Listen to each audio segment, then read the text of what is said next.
یہ تو آپ اس سے خود پوچھ لیں۔ اس نے ابرو سے پیچھے اشارہ کیا تو وہ چونکی، پھر پلٹ کر دیکھا وہ دروازے میں استادہ تھا، سیاہ پینٹ کوٹ، بالوں کو ایک جانب جیل سے سیٹ کیے، پہلے کی طرح تر و تازہ اور فٹ۔ اگلے ہی پل اب وہ دونوں زینوں پر ایک دوسرے کے سامنے کھڑے تھے۔ وہ ہاتھ باندھے اسے کڑے تیور لیے دیکھ رہی تھی اور وہ خاموش تاثرات لیے اسے۔ نظر بھائی کو کیوں مارا تم نے؟ کچھ اصول ہیں، ان کے تحت مارا ہے، اور میں نے نہیں، ساحر نے مارا ہے۔ ایک ہی بات ہے، حکم تم نے دیا تھا۔ وہ اس پر غرائی تھی۔ کیا تمہیں پتہ ہے کہ وہ کتنا دوغلا آدمی ہے؟ تمہارے ساتھ ساتھ باقی ایکٹریسز کے ساتھ بھی کانڈ کرتا رہا ہے۔ ایک دو گرم ہاتھ تو ڈیزرو کرتا ہی تھا وہ۔ میں جانتی ہوں کہ وہ کیسا آدمی ہے۔ وہ میرے لیے آئے پروجیکٹس دوسری ایکٹریسز کو دیتا رہا ہے۔ وہ صرف ان ایکٹریسز کے ساتھ کام پسند کرتا ہے جو اسے اچھے سے کما کے دے سکے۔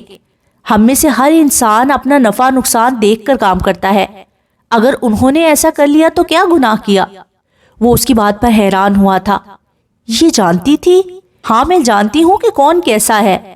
اگر میں اس سے نظر پھیر لیتی ہوں تو اس کا مطلب یہ نہیں کہ میں بے وقوف ہوں۔ اس کا مطلب صرف یہ ہے کہ میں کسی قسم کی بدمزگی نہیں چاہتی۔ اسی کے ساتھ وہ تیزی سے پلٹ گئی تھی۔ وہ پیچھے کھڑا رہ گیا تھا۔ کچھ پل بعد ساحر کہیں آس پاس کھنکارا تو اس نے گہرا سانس لیا۔ وہ اتنی بھی بے وقوف نہیں ہے جتنا لوگ انہیں سمجھتے ہیں، بلکہ کبھی کبھی تو مجھے لگتا ہے کہ وہ بے وقوف ہیں ہی نہیں۔ اس نے محض گہرا سانس لیا تھا۔ چیف حنیفہ بلا رہی ہیں ہم دونوں کو، ساحر نے زینوں کی جانب دوبارہ قدم بڑھاتے ہوئے کہا، تو اس نے سر ہلایا اور اس کے ساتھ ہی آگے بڑھایا۔ کچھ لمحات بعد وہ حنیفہ کے سامنے استادہ تھے، دونوں ہاتھ آگے کی جانب باندھے۔ حنیفہ نے باری باری ان کو دیکھا۔ سلینا کو کیسے پتا چلا کہ نظر کو مار پڑی ہے؟ وہ شاید اس سے ملنے گئی تھی۔ کیا تم دونوں نے میرا نام لیا اس کے سامنے؟ نہیں چیف، میں نے کہا کہ اسے مارنے کا حکم یاسر نے دیا تھا۔ حنیفہ نے سکون کا سانس خارج کیا تھا، پھر سر ہلایا۔ Good job. اور ہاں ساحر، میں نے تم سے کہا تھا کہ اس حملہ آور کا اسکیچ بنواؤ، کیا بنا اس کا؟ جی چیف، کچھ دنوں سے کاموں میں بہت الجھا ہوا تھا، اسی لیے بنوا نہیں سکا۔ ابھی کرواتا ہوں یہ کام۔ انہوں نے سر ہلایا اور پھر انہیں پلٹ جانے کا اشارہ کیا تو وہ دونوں باہر کی جانب بڑھ آئے۔ یاسر نے لمحے بھر کو ٹھہر کر ساحر کی جانب دیکھا تھا۔ کیا جولیا کے متعلق کوئی خبر ملی ہے؟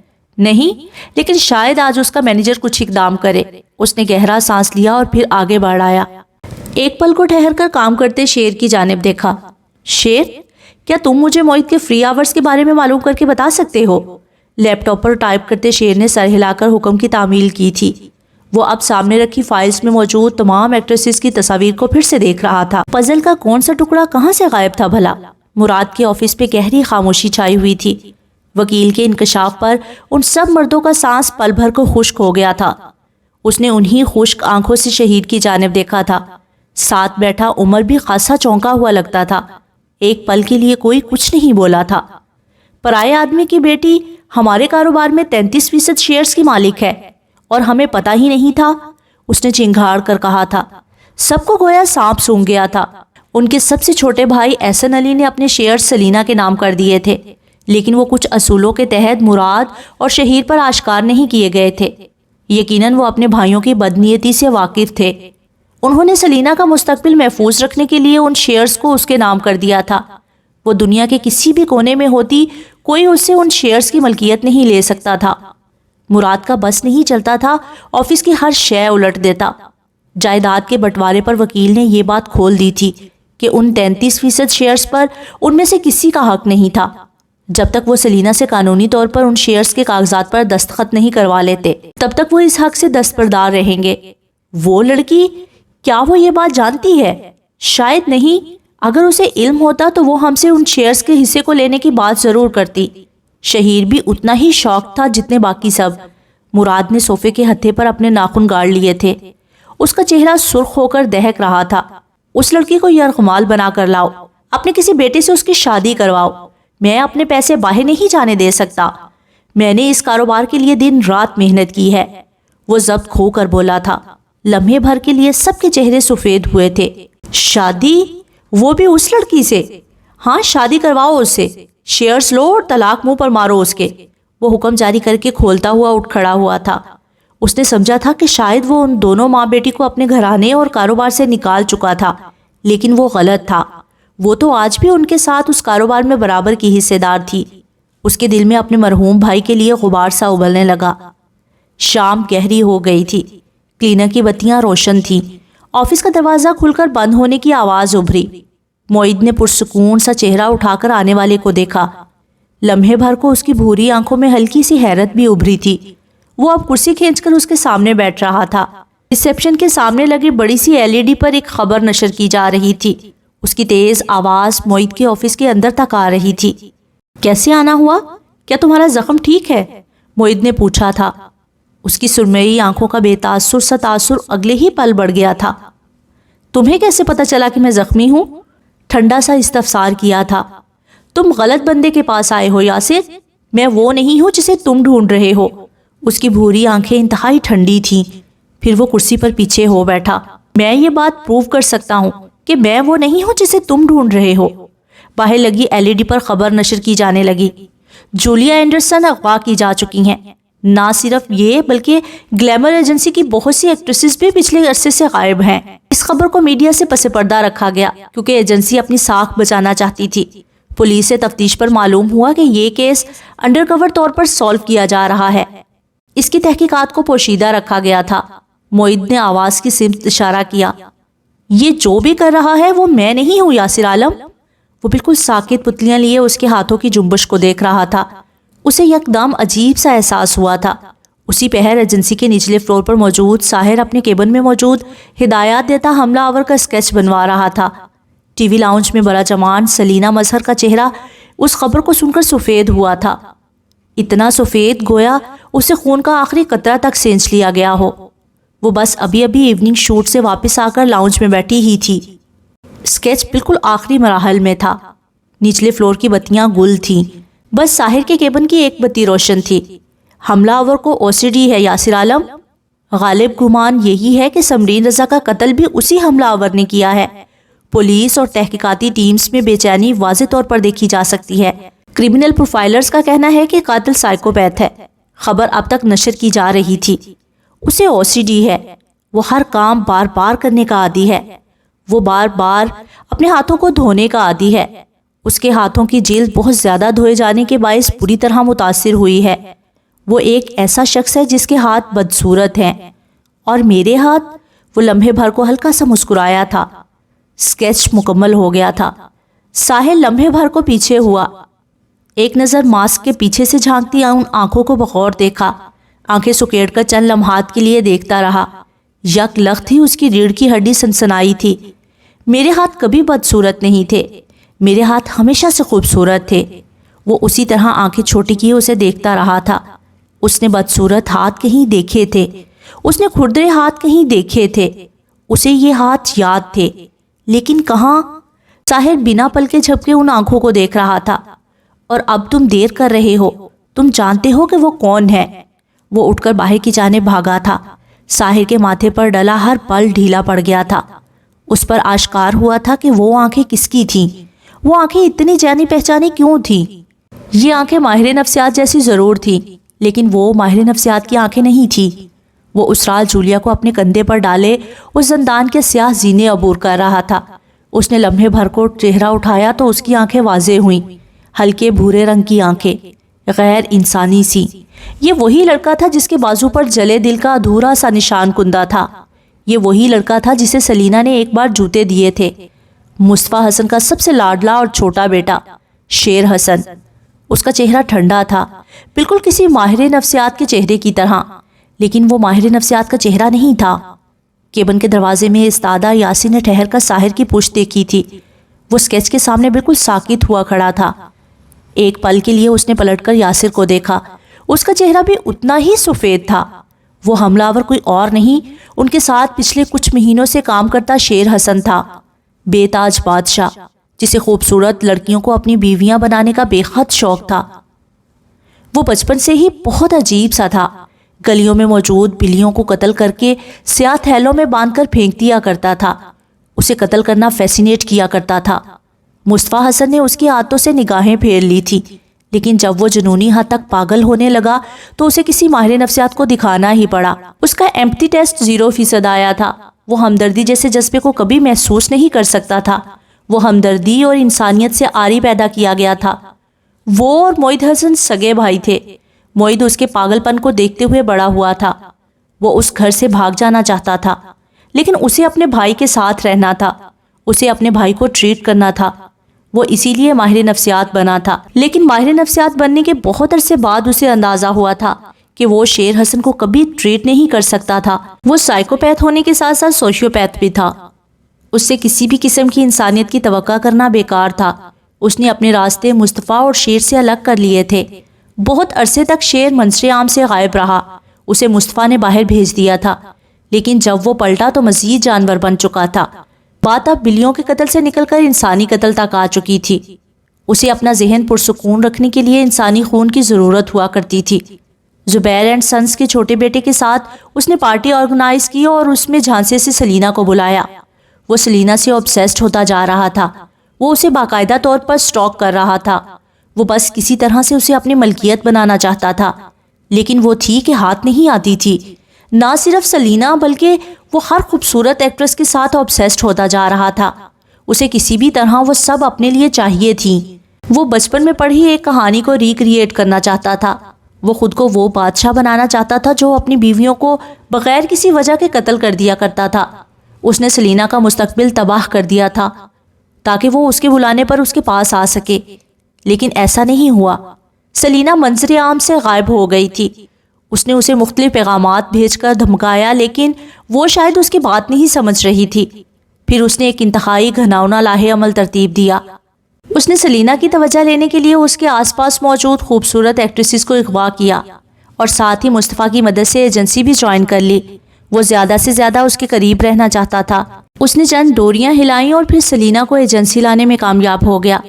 اس میں ماریا نے اس کی مدد کی تھی۔ وہ اس کی حقیقت سے واقف تھی۔ وہ سلینا کو تباہ کرنا چاہتی تھی اور شیر سلینا کو اپنے لیے چاہتا تھا۔ وہ اسے ایک پرانے سے گیرج میں ملنے کے لیے آئی تھی۔ پولیس کو لگا کہ شاید وہ حملہ آور رحیم دین ہے، لیکن وہ رحیم دین نہیں تھا۔ رحیم دین کے بازو پر ایک جلے ہوئے کندہ ادھورے دل کا نشان نہیں تھا۔ رحیم دین محض ایک کرائے کا آدمی تھا، ایک مس ڈائریکٹ کرنے والا فارمر ملیٹنٹ۔ یہ نشان محض اس کے ہاتھ پر تھا۔ اس نے بہت جگہوں پر سلینا کو خوفزدہ کرنے کی کوششیں کی تھی۔ اس نے اسے لفٹ کے اندر درندگی کا نشانہ بنانے کی کوشش کی، لیکن وہ اس میں کامیاب نہ ہو سکا۔ اسے یاسر نے پکڑ لیا تھا۔ اس کے حلیے اور سلینا کی غیر حالت کے باعث وہ اس پر غور نہیں کر پایا تھا۔ وہ وہاں سے بھاگ نکلا۔ جب سلینا ہسپتال میں ایڈمٹ تھی تب وہ بالکل خاموشی سے اس کے کمرے میں داخل ہوا تھا۔ اس کے چمکتے رنگ کو دیکھ کر اس کے جسم میں پھریری سی دوڑ گئی تھی۔ وہ ہلکا سا جھکا اور پھر اس کے کان میں کچھ گنگنایا، be happy happy happy and says the day of players. لیکن پھر وہ وہاں سے چلا گیا۔ وہ محض اسے خوفزدہ کرنا چاہتا تھا اور وہ اس میں بہت حد تک کامیاب بھی ہو گیا تھا۔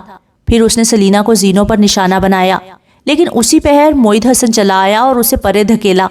وہ اسے پہچان گیا تھا۔ اس رات وہ اسے وہاں سے نکال کر رحیم دین کو پولیس کے حوالے کرنے میں کامیاب ہو گیا تھا، لیکن پھر اس نے گھر میں داخل ہوتے ہی اسے بہت مارا تھا۔ اسے تنبیہ بھی کی تھی کہ وہ سلینا سے دور رہے، مگر کہیں اندر معید حسن جانتا تھا کہ شیر سدھرنے سے نکل چکا تھا۔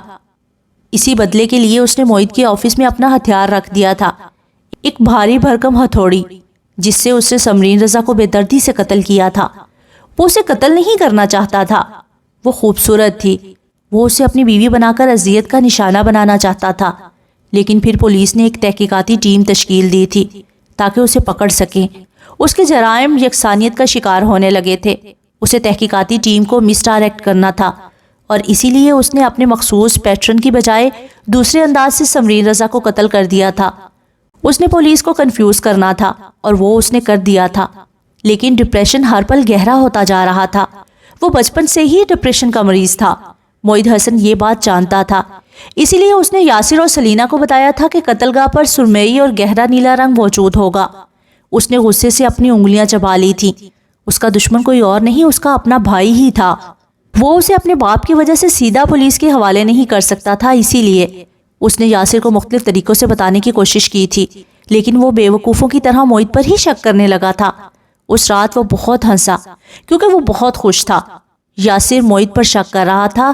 وہ اس کا آفس کھنگالنے کے لیے سرچ وارنٹ نکلوا رہا تھا۔ یاسر اور سلینا کے جاتے ہی معید حسن نے دروازہ کھولا تو ہتھوڑی نگاہوں کے سامنے آئی۔ اس نے اگلے ہی پل ہتھیار اٹھایا اور اسے لیے اس کے گھر چلا آیا۔ اسے بلند آواز میں تنبیہ کی کہ آئندہ اس طرح کے کام سے باز رہے، لیکن وہ اس رات واقعی بہت خوش تھا۔ اسے کسی تنبیہ سے کوئی فرق نہیں پڑتا تھا۔ اس کا پلان کامیاب جا رہا تھا، لیکن تحقیقاتی ٹیم اب ان کی ایجنسی تک پہنچ گئی تھی۔ ارمان یاسر سے کیس کو ڈسکس کر رہا تھا۔ وہ دروازے کے باہر ہی ٹھہر گیا تھا۔ جب ارمان باہر نکلا تو وہ اندر داخل ہوتے ہوتے اس سے جان بوجھ کر ٹکرایا۔ ارمان مسکرایا۔ وہ سمجھا تھا کہ شاید وہ یاسر کو تنگ کرنے اندر داخل ہو رہا تھا، لیکن در حقیقت وہ ان کی گفتگو سننے کے لیے کھڑا رہا تھا۔ جب سلینا پہلی دفعہ نچلے فلور پر آئی تو وہ جولیا سے ہوئی اس کی لڑائی کے بعد اسے جوتا پہنا رہا تھا۔ وہ پہلی دفعہ اسے مسکرا کر دیکھ رہی تھی۔ وہ اب نچلے فلور پر ہر لمحہ نظر آنے لگی تھی، لیکن کچھ تھا جو اسے بری طرح چبھ رہا تھا۔ سلینا کا یاسر کی جانب جھکاؤ۔ وہ ٹی وی اسکرین کو بے حد سپاٹ آنکھوں سے تک رہا تھا۔ یاسر سلینا کے ساتھ اب ریمپ پر واک کر رہا تھا۔ وہ یاسر میں دلچسپی لینے لگی تھی۔ اس کے اندر خون کھولنے لگا تھا۔ اس رات اس نے اپنے گھر کی تمام چیزیں غصے سے پاگل ہوتے ہوئے الٹ دی تھی۔ اس نے اپنے بال نوچ لیے تھے۔ اس کے اندر یاسر کے لیے لاوا سا پکنے لگا تھا۔ اس نے ماریہ حسن سے رابطہ کیا اور اس نے یاسر اور سلینا دونوں کو جدا کر دیا۔ ان دنوں وہ پھر سے بہت خوش رہنے لگا تھا۔ سلینا یاسر کی کچھ چیزیں واپس کرنے ایجنسی چلی آئی تھی اور اس نے اس سے اچھا موقع نہیں دیکھا تھا یاسر کو نقصان پہنچانے کا۔ وہ واقعہ اس انداز سے ہوا تھا کہ دیکھنے والی آنکھوں کو لگتا اس نے سلینا کو نقصان پہنچانے کے لیے ان تاریک گلیوں میں بلایا تھا، لیکن در حقیقت وہ یاسر کو نشانے پر رکھنے والا تھا۔ اس نے سلینا کو محض خوفزدہ کیا اور یاسر کو بری طرح زخمی کیا۔ یاسر معید پر شک کرتا تھا، لیکن معید کا قد چھوٹا نہیں تھا۔ اس کا قد اسے 3 انچ دراز تھا۔ اس نے خود کو مکمل طور پر معید ثابت کرنے کی کوشش کی تھی۔ اس نے 3 انچ بلند جوتے پہن رکھے تھے، امپورٹڈ اور انتہائی مہنگے جوتے، لیکن اس دفعہ وہ یاسر کی بات سن کر چونکا تھا، بلکہ وہ پہلی دفعہ اس سارے عرصے میں بوکھلایا تھا۔ یاسر بے وقوف نہیں تھا۔ وہ جانتا تھا کہ بندہ ایجنسی کا ہی تھا۔ اس نے اسے پرے دھکیلا اور تاریک گلیوں میں غائب ہو گیا۔ چہرے سے ماسک اتارا۔ ٹھنڈا یخ چہرہ سامنے آیا۔ یاسر کی مار کی وجہ سے اس کے سر پر چوٹ لگی تھی، لیکن اسے جلد از جلد اسے ٹریٹ کر کے یاسر کے پاس پہنچنا تھا۔ وہ ان کے لیے ایک معصوم گارڈ تھا۔ اسے معصوم گارڈ ہی رہنا تھا، لیکن اس سے غلطیاں سرزد ہوئیں۔ کیس کی فائلز ایجنسی میں ہی موجود تھیں، ان کی کیبن میں، لیکن وہ ان تینوں کی موجودگی میں ان فائلز کو ہاتھ نہیں لگا سکتا تھا۔ وہ ان کی غیر موجودگی میں بھی ایجنسی چلا آیا، لیکن پھر اسے ساحر نے پکڑ لیا۔ وہ اس سے بچ کر بھاگ نکلا تھا۔ جب حنیفہ نے سلینا کے باپ ہونے کا انکشاف کیا تو وہ سن رہ گیا تھا۔ وہ واقعتاً حیران ہوا تھا۔ اس کے بعد ہی مصطفیٰ حسن نے اس کا ساتھ مکمل طور پر دینے کے لیے حامی بھر لی تھی۔ اس رات مصطفیٰ حسن آگے بڑھ آیا تھا۔ ایک نظر اپنے بیٹے کو دیکھا، پھر دوسری نگاہ آس پاس موجود زندان پر ڈالی۔ کیا تمہیں یقین ہے کہ تم سلینا کو بھی قید کر سکتے ہو؟ اس نے لمحے بھر کے لیے پوچھا تھا۔ شیر ہلکا سا مسکرایا۔ بالکل، لیکن اس کے پاس سیکیورٹی بہت سخت ہوگی۔ شیر نے سر نفی میں ہلایا تھا۔ اس دفعہ وہ خود میرے پاس آئے گی ڈیڈ۔ یاسر اب تک دروازے میں استادہ تھا، پھر وہ باہر کی جانب بھاگا تھا۔ ساحر بھی اس کے پیچھے ہی تھا۔ سلینا میڈم سے کہیں کہ کسی فون کال کا جواب نہیں دیں، ان سے کہیں کہ گھر سے باہر نہ نکلے۔ ساحر فون پر حنیفہ کو تیزی سے ہدایات دے رہا تھا۔ دوسری جانب حنیفہ نے متوحش آنکھوں سے خالی کار پورٹس کو دیکھا تھا۔ وہ وہاں نہیں تھی، وہ جا چکی تھی۔ وہ اٹھ کھڑے ہوئے تھے۔ ہر جانب شدید بے چینی سی پھیل گئی تھی۔ نیوز چینلز پر اینکرز تہلکہ خیز انکشافات پر چیخ رہے تھے۔ ان کے ہاتھ مصطفیٰ حسن کے چھوٹے بیٹے کی ہوش ربا میڈیکل رپورٹس لگ گئی تھیں۔ اپنے ٹی وی لاؤنج میں برا جمان ماریا لمحے بھر کو پیچھے ہوئی تھی۔ اس کی آنکھوں میں سرد مہر سی کاٹ تھی۔ پھر وہ اٹھ کھڑی ہوئی، ساتھ رکھے صفی بیگ کا ہینڈل پکڑا اور اسے اپنی جانب گھمایا۔ ایک ہاتھ سے ازلان کو تھاما۔ ملازم اس کا باقی سامان لیے جانے کے لیے بالکل تیار لگ رہے تھے۔ اگلے ہی پل کمرے سے شعیب بستامی نکلا تھا۔ یہ سب تم نے کیا ہے؟ ان کی آواز میں کاٹ تھی، چپتی ہوئی کاٹ۔ ٹی وی کی جانب اشارہ کر کے ضبط سے پوچھا تو ماریا لمحے بھر کو مسکرائی۔ میں انہیں تباہ کر دینا چاہتی تھی ڈیڈ، اور میں انہیں تباہ کر چکی ہوں۔ آپ ان سے اپنا کاروباری تعلق ختم نہیں کرنا چاہتے تھے نا؟ لیں، میں نے آپ کا کام آپ کے لیے آسان کر دیا۔ اب وہ مصطفیٰ حسن آپ کے ساتھ کیا کرے گا یہ سوچنا آپ کا کام ہے، میرا نہیں۔ اس نے ملازم کو ابرو سے اشارہ کیا اور باہر کی جانب بڑھ گئی۔ اس کی فلائٹ کا وقت ہوا چاہتا تھا۔ واجد کے آفس کے باہر رپورٹرز کا جم غفیر تھا۔ ہر جانب سے مائکس امڑ امڑ کر اس کے چہرے پر آ رہے تھے۔ وہ بجتے فون پر جھپٹا تھا، پھر اپنے باپ پر دوسری جانب چیخا۔ اسے شیر اور معید کبھی پسند نہیں تھے اور آج اسی شیر نے ان سب کو ڈبو دیا تھا۔ مصطفی حسن اپنے سیکرٹری کے ساتھ باہر کی جانب بڑھ رہا تھا۔ اسے جلد از جلد شیر کے پاس اس زندان تک پہنچنا تھا، اس سے قبل کہ وہاں کوئی اور پہنچ جاتا۔ سلینا کہاں گئی ہیں؟ ان کا فون بھی نہیں لگ رہا۔ یاسر بے چینی سے اس کا نمبر ڈائل کر رہا تھا۔ وہاں موجود ہر شخص ہی اس کا نمبر ملا رہا تھا، لیکن جواب نہ دارد۔ وہ ارمان کے گھر میں موجود تھے، لاؤنج کے عین درمیان میں۔ حنیفہ کا رنگ سفید تھا اور سلمان کا چہرہ عجیب طرح سے خاموش تھا۔ ارمان اپنی تحقیقاتی ٹیم سے مستقل رابطے میں تھا۔ انہیں جو ہی شیر کے متعلق کوئی اطلاع ملتی وہ اسے گرفتار کرنے کے لیے نکلنے والے تھے۔ ہر جانب عجیب سی گھٹن تھی، کثافت تھی، یوں لگتا تھا گویا سانس ٹھیک سے نہیں آئے گا۔ دوسری جانب موجود شیر اس زندان میں موجود ہر ایکٹریس کو دیکھ رہا تھا۔ اس نے انہیں اتنا ٹارچر کیا تھا کہ اب وہ سب سہمی سہمی سی زندان کی سلاخوں سے لگ کر بیٹھی ہوئی تھی۔ وہ ہر گزرتے لمحے میں گھڑی دیکھ رہا تھا، پھر مسکرایا کہ جولیا کو دیکھا جو سلاخوں سے لگی اسے خونخوار نگاہوں سے دیکھ رہی تھی۔ اب تک تو اسے آ جانا چاہیے تھا۔ تم سب کی ساتھی کو اب کسی ظلم کا نشانہ بنانے والے ہو تم؟ جولیا کی پھٹی پھٹی سی آواز ابھری تھی۔ شیر گردن پیچھے پھینک کر ہنسا۔ وہی جسے تم سب ایکٹریسز بالکل بھی پسند نہیں کرتی۔ وہ چند پل اسے ناسمجھی سے دیکھتی رہی اور پھر بری طرح چونکی۔ سلینا؟ شیر اب تک ہنس رہا تھا۔ درمیان میں موجود قدیم سے ٹیبل پر اس کا پستول، تیز پھل والا چاقو اور ہتھوڑا رکھا تھا۔ ہاں وہی انتہائی بے وقوف لیکن خوبصورت عورت، میری آخری اور حسین بیوی۔ وہ یہاں کبھی نہیں آئے گی، وہ پھنکاری تھی۔ شیر گردن پیچھے پھینک کر ہنستا جا رہا تھا۔ وہ آئے گی، وہ تم لوگوں کو بچانے ضرور آئے گی۔ میں نے اسے تمہاری انتہائی گھٹیا تصویر بھیجی ہے، وہ تمہیں بچانے کسی بھی حال میں آئے گی۔ وہ تم ایکٹریسز جیسے خود غرض نہیں ہے۔ اسے آج اس کی انسانیت ختم کروا دے گی، یا مجھے کہنا چاہیے کہ اس کی بے وقوفی۔ اسی پہر کسی نے تاریخ قدیم محل کا داخلی دروازہ عبور کیا تھا۔ سیاہ سلک کے لباس میں ملبوس، بالوں کو جوڑے میں قید کیے، اس کے جوڑے میں ہتھیلی جتنی لمبی پتلی سی چاندی کی جوڑا سٹک لگی ہوئی تھی۔ اس ایک پتلی سی چمکتی سٹک نے اس کے سارے بالوں کو سمیٹ کر گرنے سے روکا ہوا تھا۔ وہ اب ہیلز کے ساتھ آگے بڑھ رہی تھی۔ قدیم محل کے زرد کمکموں میں اس کا سایہ زمین سے ہوتا ہوا دیواروں پر پڑ رہا تھا۔ اس کی بے وقوفی نے اسے زندگی میں ایسی جگہ لا کھڑا کیا ہے جہاں سے وہ چاہے بھی تو نہیں نکل سکتی۔ خوبصورت عورتیں بے وقوف ہوتی ہیں، کچھ شک نہیں اس کے احمق ہونے میں۔ وہ اب تک بول رہا تھا۔ پیچھے ارمان کے لاؤنج میں سب موجود تھے۔ اسی لمحے سلمان نے چہرہ اٹھا کر گہرا سانس لیا۔ مجھے پتا ہے کہ وہ کہاں گئی ہے، آہستہ سے کہا تو سب نے گردنیں تیزی سے گھما کر ان کی جانب دیکھا۔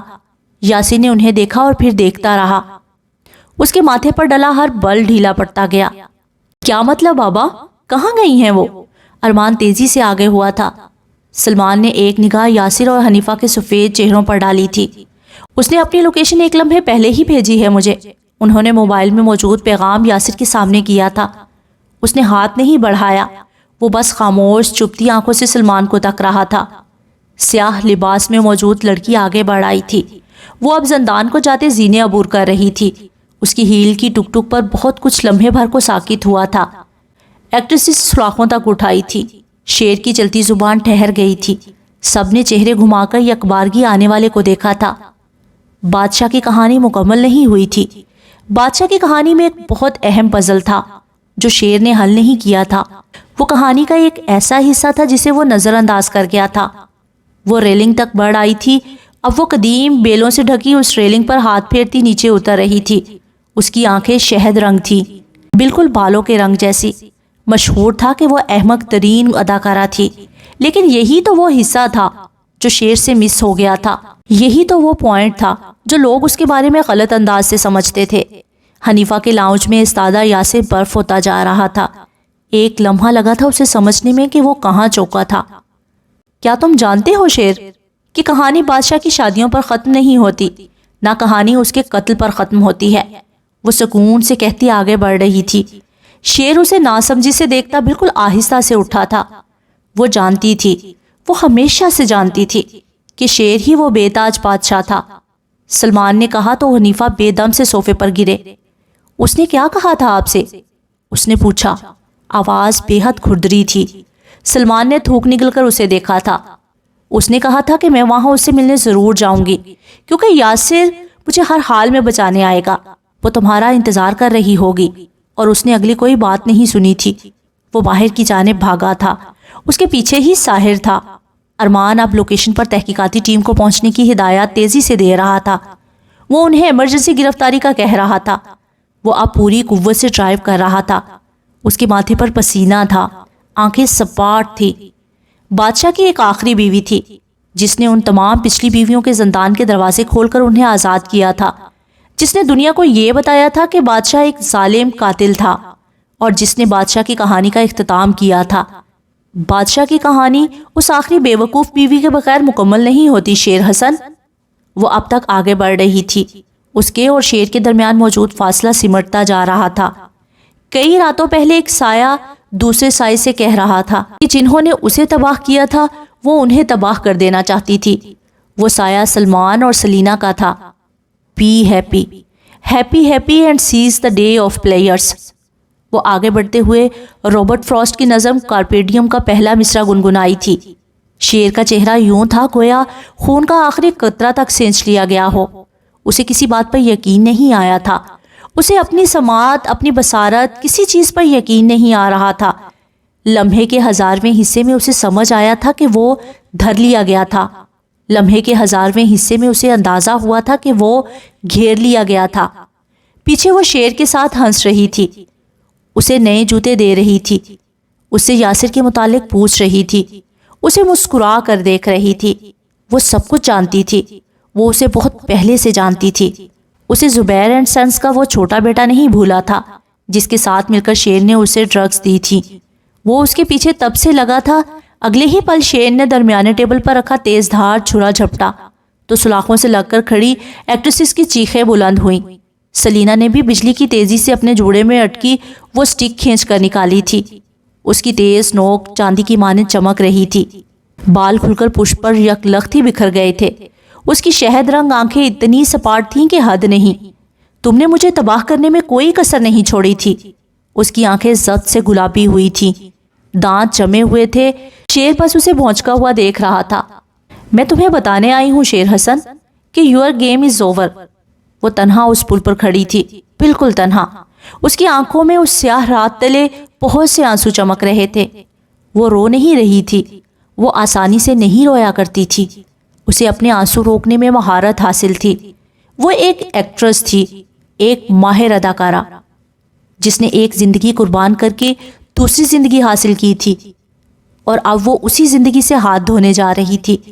اسے اپنا کام عزیز تھا، اپنی یہ چمچماتی زندگی عزیز تھی، اسے اپنا کریئر عزیز تھا، اور سب سے بڑھ کر اسے اپنے کام کا یاد رہ جانا عزیز تھا۔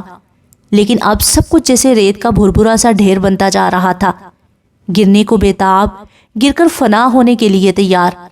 اسی پل انسانی گوشت میں کچھ تیز دار سا گھونپے جانے کی آواز ابھری تھی۔ انتہائی مکروہ آواز تھی وہ۔ خون کے کئی قطرے مٹی سے لدی زمین پر گرے تھے۔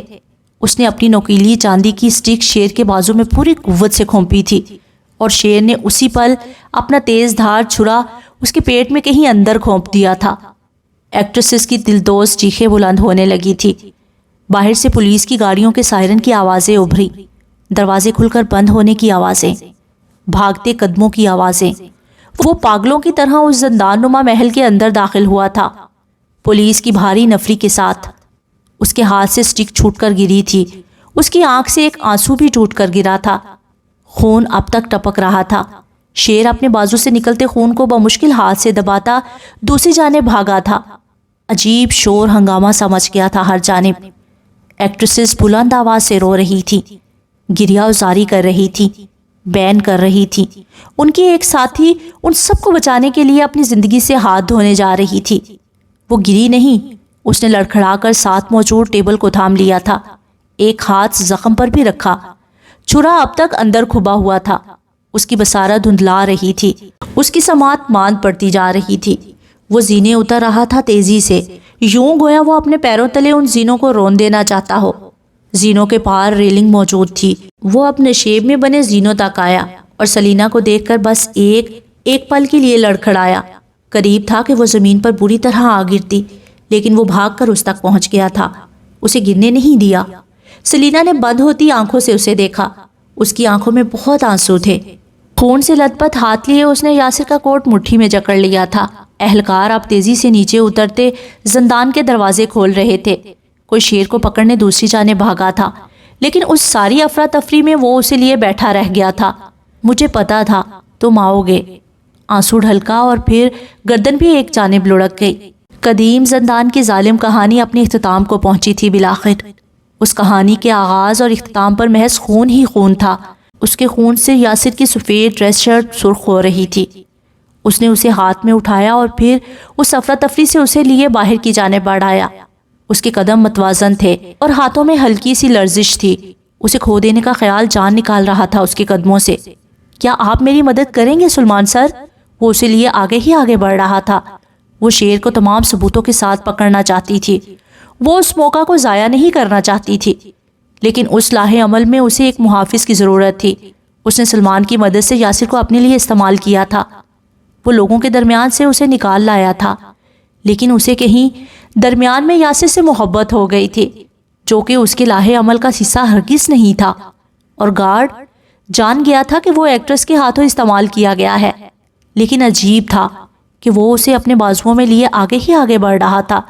شاید وہ ٹھیک ہی کہتا تھا۔ ایکٹریس اس سے اتنی محبت نہیں کر سکتی تھی۔ وہ اسے لیے اب تک آگے بڑھ رہا تھا، کیونکہ وہ اس سے کبھی اتنی محبت کر ہی نہیں سکتی تھی جتنی وہ اس سے کیا کرتا تھا۔ میڈیا، رپورٹرز، فلیش لائٹس اور لوگوں کا ہجوم۔ مصطفیٰ حسن کے آس پاس ایک قیامت مچی ہوئی تھی۔ دوسری جانب موجود واجد اب ایئرپورٹ کی جانب دوڑ رہا تھا۔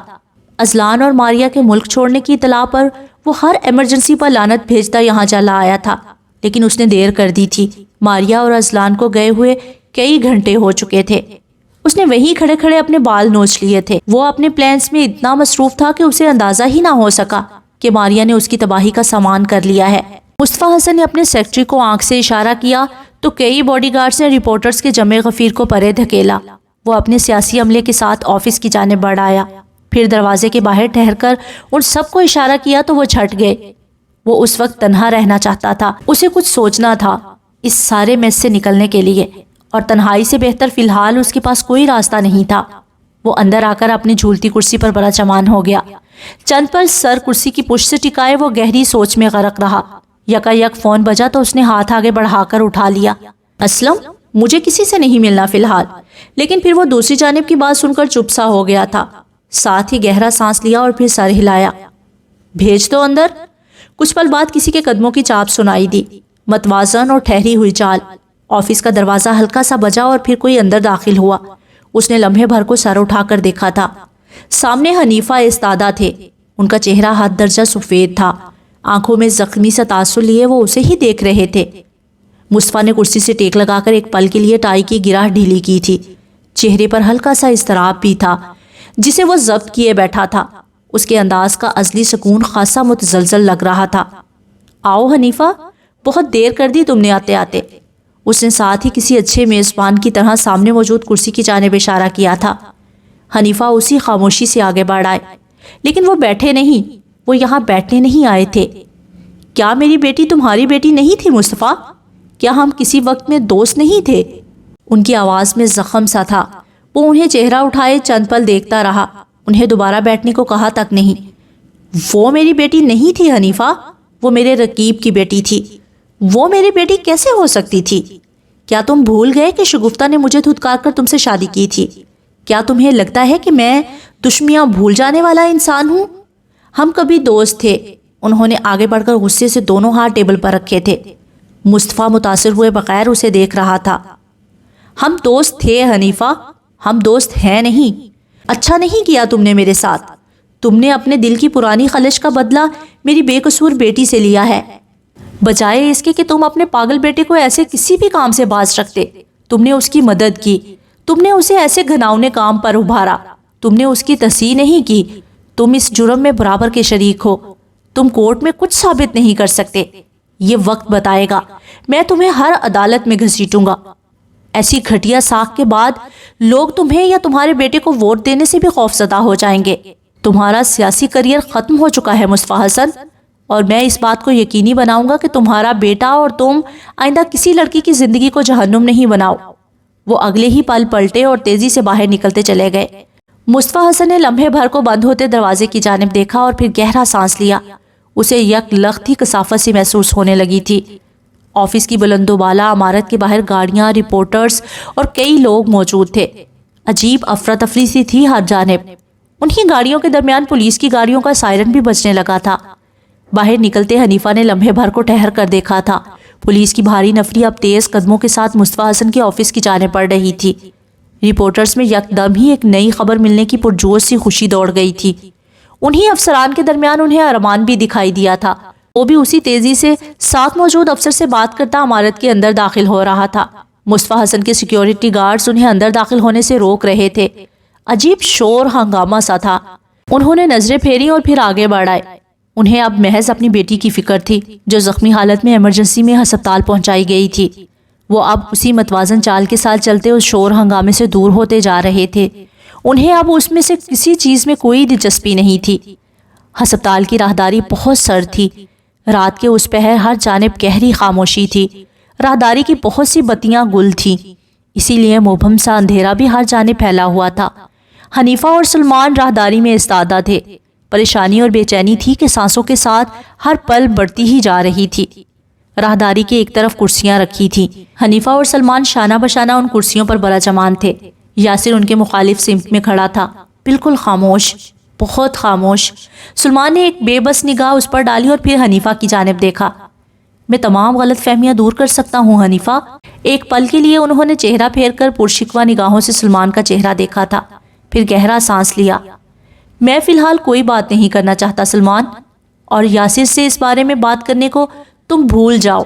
وہ اب تمہاری کوئی وضاحت نہیں سنے گا، نہ ہی کسی وضاحت پر یقین کرے گا۔ تم اسے اچھے سے جانتے ہو، انہوں نے دھیمی سی آواز میں کہا تھا، پھر لمحے بھر کو چہرہ پھیر کر وہاں دیکھا جہاں وہ کھڑا تھا۔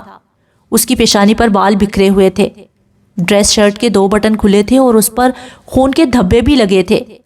آستینے کلائیوں سے پیچھے کو موڑے وہ بالکل خاموش چہرے کے ساتھ اب کلائی پر بندی گھڑی دیکھ رہا تھا۔ آنکھیں بے تاثر تھیں۔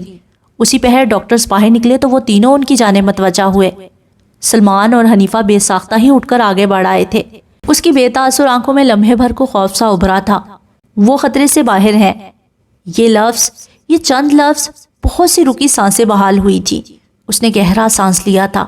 کوئی بہت گہرا بوجھ تھا جو سینے سے ہٹا تھا۔ حنیفہ اور سلمان ایک دوسرے سے گلے مل رہے تھے۔ حنیفہ شاید رو رہے تھے۔ سلمان کی آنکھیں بھیگی ہوئی تھی۔ وہ مضبوطی سے استادہ ڈاکٹر سے اس کے زخم کے متعلق بات کر رہا تھا۔ اسے ڈر تھا کہ کسی وائٹل وین کو نقصان نہ پہنچا ہو، لیکن سلینا اب ہر خطرے سے باہر تھی۔ ڈاکٹرز آگے بڑھے تو وہ جانے کے لیے پلٹا۔ سلمان نے اسے آواز دے کر روکا تھا۔ وہ جو فون کان سے لگائے ساحر کو کال ملا رہا تھا لمحے بھر کو ٹھہرا۔ چہرے کا سپاٹ سا تاثر بڑھ گیا تھا۔ کیا تم ایک دفعہ میری وضاحت نہیں سنو گے؟ وہ ٹھہرا رہا لیکن پلٹا نہیں۔ اس وقت میں بہت غصے میں ہوں چیف، میں آپ سے کوئی بات نہیں کرنا چاہتا۔ بہتر یہی ہے کہ ہم اس وضاحت کو کسی اور وقت کے لیے اٹھا رکھیں۔ اتنا کہا اور پھر آگے بڑھ گیا۔ ساحر نے فون اٹھا لیا تھا۔ پیچھے کھڑے ان دونوں نے ایک دوسرے کو قدرے بے بسی سے دیکھا تھا۔ وہ باہر نکل کر کار کی جانب بڑھ آیا تھا۔ چہرہ جو کچھ لمحات پہلے تک خاموش سا لگ رہا تھا اب کسی اندیکھے تیش کے تحت سفید پڑ رہا تھا۔ اس نے موبائل ڈیش بورڈ پر ڈالا اور پھر گاڑی کو تیزی سے ریورس کرتا آگے بڑھ گیا۔ اس کا رخ پولیس اسٹیشن کی جانب تھا۔ پولیس اسٹیشن آیا تو وہ کار سے اتر آیا۔ اسٹیشن پر خاصا رش تھا۔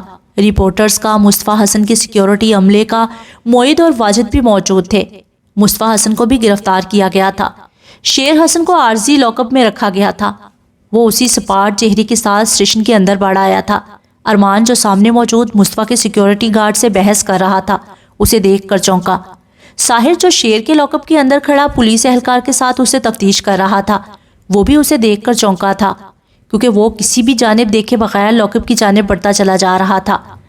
ارمان نے فائل بے ساختہ سامنے ٹیبل پر پھینکی اور اس کی جانب بھاگا۔ لاک اپ کھلا تھا اور اس سے پہلے کہ کوئی کچھ سمجھ پاتا اس نے لاک اپ کا دروازہ پار کر کے شیر کو حلق سے پکڑا تھا، پھر ایک خوفناک مکہ اس کی ناک پر مارا تو لمحے بھر کو اس کی دنیا گھوم کر رہ گئی۔ اسٹیشن کے اندر یکدم ہنگامہ سمچ گیا تھا۔ ساحر نے اسے بے ساختہ بازوؤں سے پکڑ کر پیچھے دھکیلا تھا لیکن وہ کسی کے قابو میں نہیں آ رہا تھا۔ اس نے ساحر کو پرے دھکیلا اور فولادی ہاتھ کا ایک ہولناک پنچ شیر کے جبڑے پر مارا۔ خون کے چھینٹے اڑ کر اس کے لباس پر آ لگے تھے۔ شیر جیسے ہوش کھو کر زمین سے آ لگا تھا۔ ارمان، ساحر، پولیس اہلکار، 4 آدمی اسے پکڑے ہوئے تھے، لیکن وہ تھا کہ قابو میں نہیں آ رہا تھا۔ اس کی آنکھیں بہت سرخ تھیں اور گردن کی رگیں پھول گئی تھیں۔ تو پاگل ہو گیا ہے کیا؟ یہ کیا کر رہا ہے؟ ارمان اس پر دھاڑا تھا۔ اس نے اپنا بازو چھڑانے کی کوشش کی تو ارمان نے اسے گریبان سے جکڑ کر ایک زوردار مکہ مارا۔ وہ لڑکھڑا کر پیچھے ہوا تھا۔ اسے جیسے یکدم ہی ہوش آیا تھا۔ پولیس اہلکاروں نے اسے جلد از جلد لاک اپ سے باہر نکالا اور دروازہ بند کیا۔ کسی نے ڈاکٹر کو بھی فون کیا۔ شیر بے ہوش ہو گیا تھا۔ مصطفیٰ حسن پولیس اہلکاروں پر چنگھاڑ رہا تھا۔ وہ یاسر کو گالیاں دے رہا تھا۔ معید بالکل ٹھنڈے چہرے کے ساتھ سب کچھ دیکھ رہا تھا اور واجد نے چہرے پر موجود زخموں کے پرانے نشان پر بے ساختہ ہی ہاتھ پھیرا تھا۔ درد اب تک ہو رہا تھا۔ ارمان اور ساحر اب اسے گھسیٹ کر اسٹیشن سے باہر لے جا رہے تھے۔ وہ بھپرا ہوا تھا۔ اسے قابو نہیں کیا جاتا تو وہ یقیناً کسی کا تو قتل کر ہی دیتا، اور اسے قتل کرنے کے لیے پستول یا چھرے کی ضرورت ہرگز بھی نہیں پڑتی۔ 2-3 مزید ہولناک پنچ شیر کو دوزخ میں پہنچانے کے لیے کافی تھے۔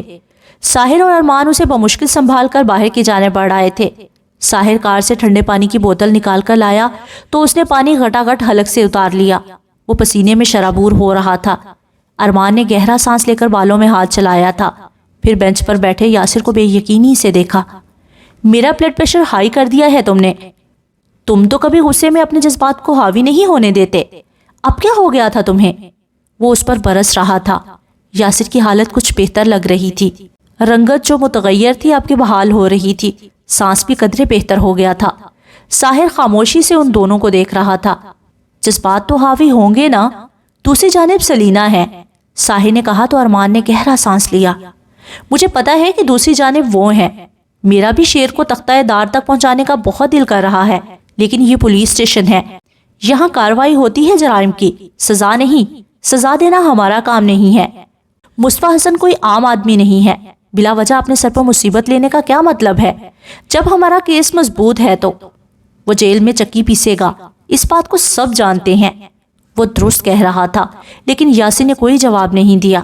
اس نے اسے دیکھا اور پھر اس کے ساتھ آ کر بیٹھا۔